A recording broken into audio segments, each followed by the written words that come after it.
Now we're going to be looking at how our ancient ancestors had the knowledge to build these underground bases and these elaborate systems that have been underground to survive these cataclysms or whatever they wanted to escape from. But kind of makes you wonder what kind of entity or what kind of thing gave them the knowledge to build these elaborate caves and doors, and they even had ventilation shafts, these elaborate ventilation shafts that would pump air to the most lowest places, like basically everywhere. I mean, that's pretty, crazy for ancient times. Kind of makes you wonder. But ancient underground bases, they're not new at all. They've been here for a while. The Nazis had them. They have elaborate systems underground in Berlin, and a part of Hitler's utopia. And they had elaborate systems. They had factories under there, and they're not nothing new. And today's underground systems, man, they're gigantic. They're elaborate. Man, why would they want to build giant, underground bases? What are they building them for?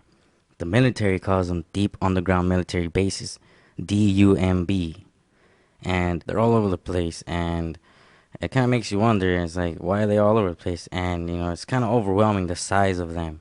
It's like they're very gigantic, very they could fit planes in there, like, and some of them have the capability of carrying or holding carriers, the boats, and those are pretty big boats. And let's hear what Bill Schnobling has to say about deep underground military bases.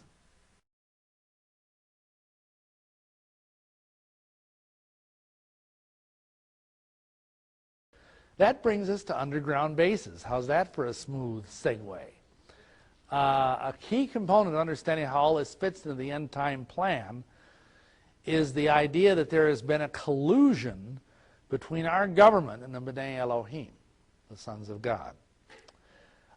Treaties were entered by the Eisenhower administration back in the 1950s, where deals were made that basically we would get a lot of advanced technology from these aliens. You provide a place for us on the surface. We'll give you knowledge and technology beyond humanity's dream. Stuff like, Velcro and Teflon and, microchips or whatever. And it is interesting to note how technology just expanded geometrically after the 1950s. I heard one scientist give a lecture where he said that we have had more scientific discoveries since the late 1950s than since between the 1950s and the time of Yeshua. Just think of that, because I mean, that's almost all of our lifetimes. Think of all the stuff we've seen. I remember my grandmother saying, she was born in 1888. She says, I can remember as a girl, being ridden to school in a buckboard, and I lived to see men walking on the moon. I mean, that's pretty extraordinary when you think of it. And she was, she lived to be 96 or 97, but I mean, she was like in her 80s at that point.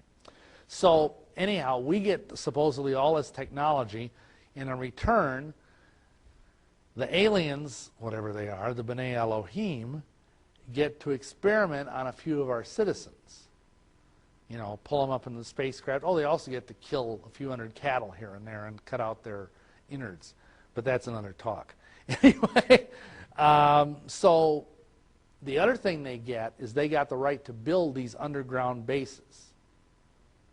And then they would share them with us. And you know how the government is about acronyms.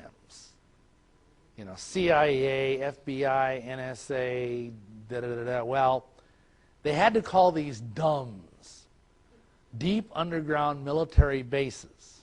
D-U-M-B. I hope they fired whoever came up with that one.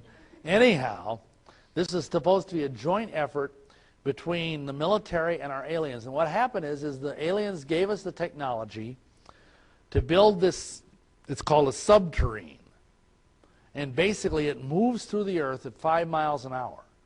And it's got some kind of thing that's like a laser, but 100 times powerful in the front of it that burns this circular thing that's about just a little bit bigger than, say, you could drive a train through.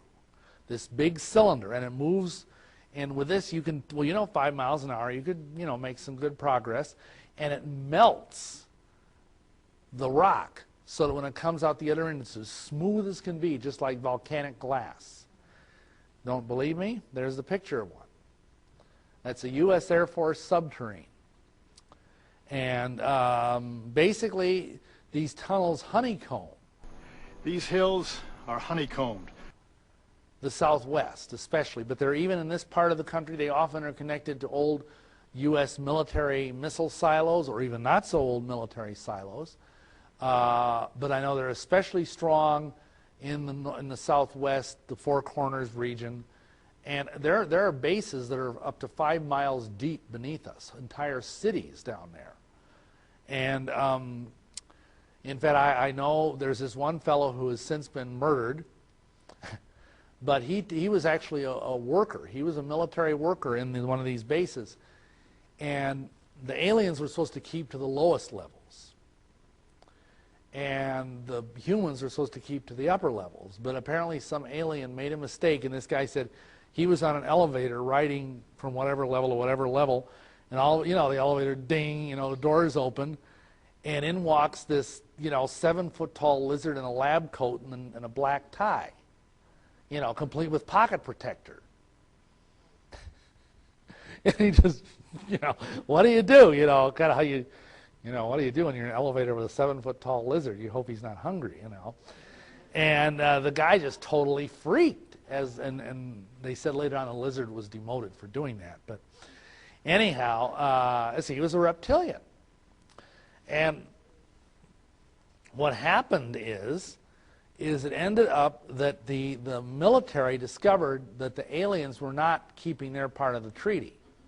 Big surprise. The devil's a liar and a deceiver. Whoops. And so what happened? An underground war broke out. And we tried to take back some of the levels of these underground bases. And it was a horrible slaughter. Thousands of people were killed, and probably a fair number of aliens as well, but they had superior technology. Some people claim that the underground nuclear testing that we were doing, some of you may remember that in Nevada, I think that was in the 60s, that was actually a cover-up for us detonating underground nuclear warheads to try and kill some of these aliens. Now, I don't know if that's true or not, but that's what is alleged. And as a result of that, especially in the Four Corners region, in Dulce, that area, that has now been totally given over to the aliens. And if you go down there, man, you're lunch. So nobody goes down there anymore.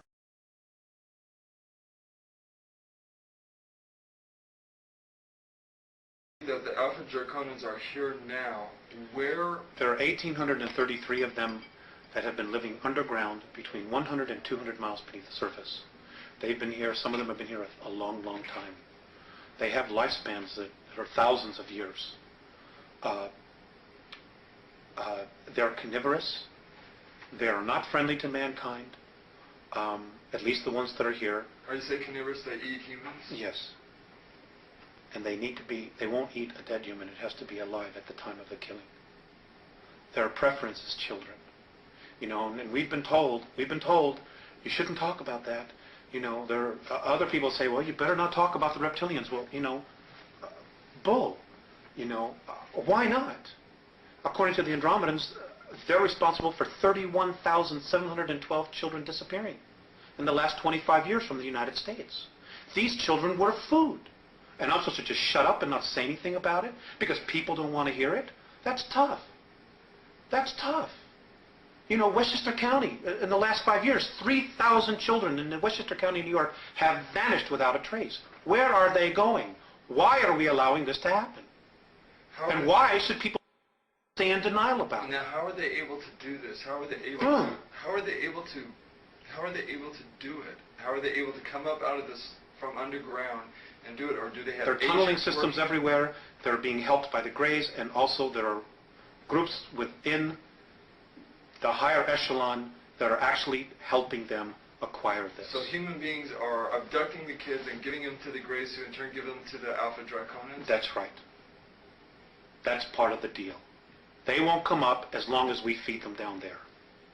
You understand? It's about human beings selling themselves out. The echelon attitude here, the needs of the few outweigh the needs of humanity. And sorry, that just isn't right. You know, but it's going to have to be humanity that's going to rise up and take the stand. You're just going to have to turn off your televisions. They're going to have to get in their car. They're going to have to fire everybody in Washington, D.C. that knows and does nothing. And they're going to have to do something. You know, this apathy's got to end. Otherwise, the way we live is going to end. Period. I mean, that's the bottom line. You know, and I'm not coming from a fear space. I'm really quite angry about the apathy and the fact that, you know, when people give lectures and try to tell this, people want to stand up and fight with them. Look at what's happening around us. The indications are everywhere, everywhere. The truth is now an obscure thing. You know, the lie is the norm.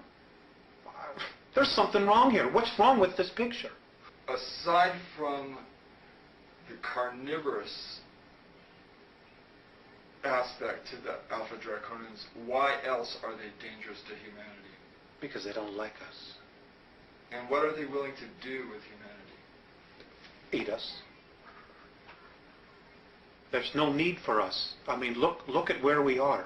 Look at us right now as a civilization, as a society. Okay?